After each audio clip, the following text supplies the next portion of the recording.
अस्सलामुअलैकुम dear students, welcome to Punjab technical and science academy. मैं हूं आपका इंस्ट्रक्टर मोहम्मद बिन जमील। स्टूडेंट्स, हम DI civil 334 paper A hydraulics and irrigation numerically जो है ना वो आपको इसके जो पेपर है ना, क्वेश्चन पेपर जो बोर्ड के पेपर्स हैं, पास्ट पेपर्स, अभी हम डिस्कस कर रहे हैं। इसमें 2022 का जो अब डिस्कस करने वाले हैं फर्स्ट एनुअल पेपर है, और इसका लॉन्ग क्वेश्चन जो है वो क्वेश्चन नंबर 6 है अभी जो करने वाले हैं। और इसके साथ ही आपसे रिक्वेस्ट है कि अगर आपके पास क्वेश्चन पेपर मौजूद हैं तो वो मुझे आपने सेंड कर देने हैं, ताकि मैं आपको इसके लॉन्ग भी तैयार करवा दूं। ठीक है, तो अब आप देख सकते हैं कि हमारे पास क्वेश्चन 6 है। अ रेक्टेंगुलर चैनल, एक मुस्ततीली channel has a cross section of 8 metre square. अब क्रॉस सेक्शन दिया गया है, अगर इस क्रॉस सेक्शन में जो साइज है वो एक्सप्लेन नहीं किया गया, यानी अगर मैं देखूं तो इसकी अभी पहले स्टेटमेंट पढ़ लेते हैं ना, मैं फिर आपको एक्सप्लेनेशन इसकी कंप्लीट दूंगा, फिर डाटा भी लिखेंगे। है ना, ये चाह रहा है कि एक मुस्ततीली सेक्शन है जिसका एरिया जो है वो 8 मीटर स्क्वायर है। फाइंड इट्स साइज, हमने इसके साइज भी निकालने हैं। यानी एक मुस्ततीली चैनल के अंदर साइज होता है, इसकी ब्रेथ होगी और एक उसकी डेप्थ होगी, ये दो वैल्यूज भी चाहिए हैं। एंड साथ ही साथ उसने लिखा है कि एंड जो discharge through the most economical section, इंतहाई सेक्शन का जो डिस्चार्ज है वो भी हमें निकालना है। साथ ही उसने बताया कि इफ बेड स्लोप इज 1:1000, यानी 1/1000 इसकी बेड स्लोप भी हो गई। टेक, साथ ही कह दिया कि कोफिशिएंट ऑफ डिस्चार्ज, चीजी कांस्टेंट है, सॉरी कोफिशिएंट ऑफ डिस्चार्ज नहीं, चीजी कांस्टेंट है वो 55 है। अच्छा, मैं पहले आपको बता दूं कि इसका पहले डाटा लिख लेते हैं, क्या क्या चीजें रिक्वायर्ड है वो भी बता देता हूँ। डाटा के अकॉर्डिंग कहता है कि एक रेक्टेंगुलर चैनल है, तो क्रॉस सेक्शन दिया गया है, यानी एरिया हमें प्रोवाइड किया गया है 8 मीटर स्क्वायर। और कहता है कि फाइंड इट्स साइज। साइज अगर हो ना किसी भी चैनल के, तो एक तो उसकी ब्रेथ होती है जो हमने फाइंड करनी है, दूसरी हमने इसकी डेप्थ फाइंड करनी है, जैसे मैंने आपको बताया।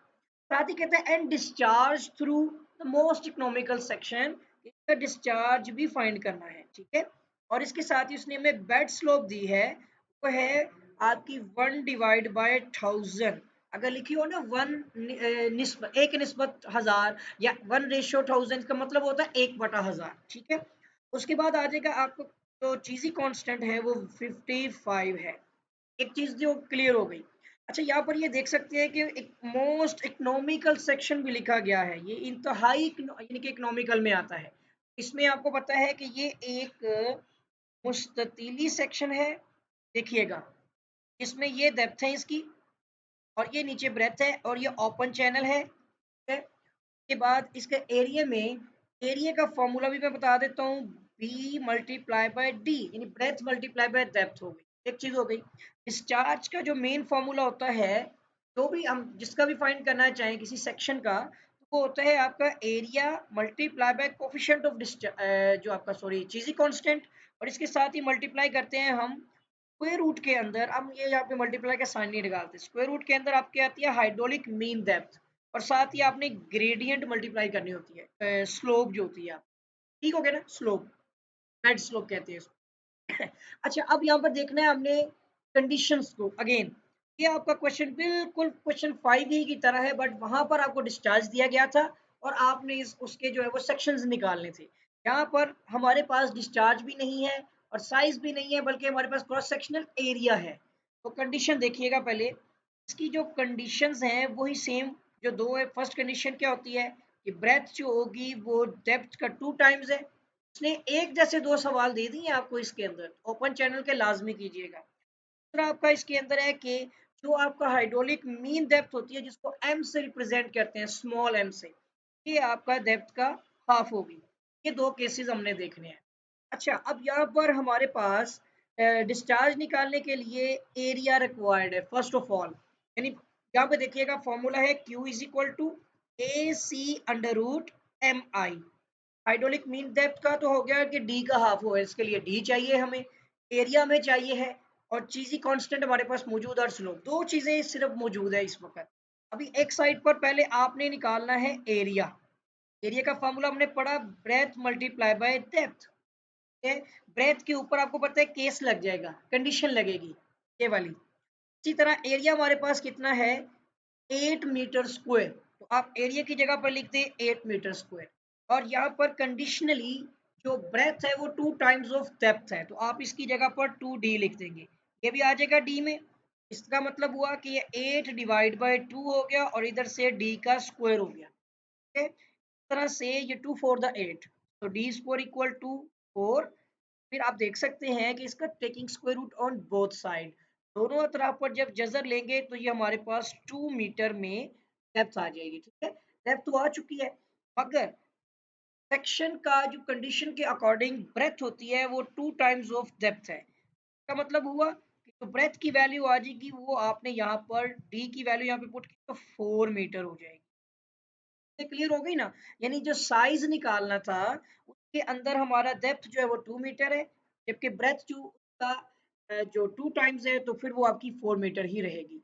दो चीजें ये आ गई, ठीक हो गया। और हाइड्रोलिक मीन डेप्थ आप यहाँ पर वो भी फाइंड कर लें, या हम उसको फॉर्मूला में ही पुट कर लेंगे कि वो डेप्थ का हाफ होती है यहाँ पर। ठीक है, तो यहाँ पर आप देखिएगा डिस्चार्ज हमने फाइंड करना है, अब साइज निकाल चुके हैं हम।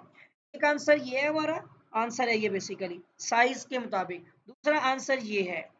अब उसके बाद डिस्चार्ज निकालेंगे तो 3 वैल्यूज निकलती हैं इसके अंदर। हो गया, डिस्चार्ज में एरिया आपके पास जो है वो कितना है, जो हमें दिया गया है 8 मीटर स्क्वायर, डाटा में चेक कीजिएगा। ठीक है, 8 मीटर स्क्वायर एरिया आ गया, चीजी कांस्टेंट की वैल्यू है 55, हो गया।